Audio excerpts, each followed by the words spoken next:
Welcome to our tutorial on how to pin a conversation on Twitter using your PC. Let's explore the simple steps to help you prioritize important chats within your direct message inbox. To begin, navigate to your direct message inbox where all your conversations are stored.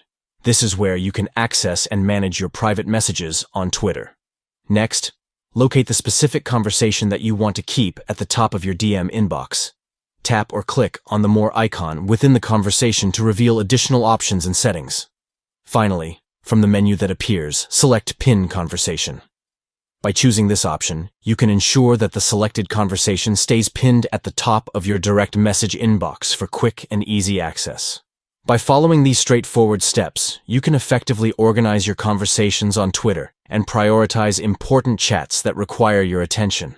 Taking control of your direct message inbox allows you to stay organized and focused on the conversations that matter most to you. Utilize the Pin Conversation feature to enhance your messaging experience on Twitter. That wraps up our guide on pinning a conversation on Twitter through your PC. Implement these steps to optimize your messaging workflow and stay connected with ease. Thank you for tuning in, and stay tuned for more helpful tips and tutorials.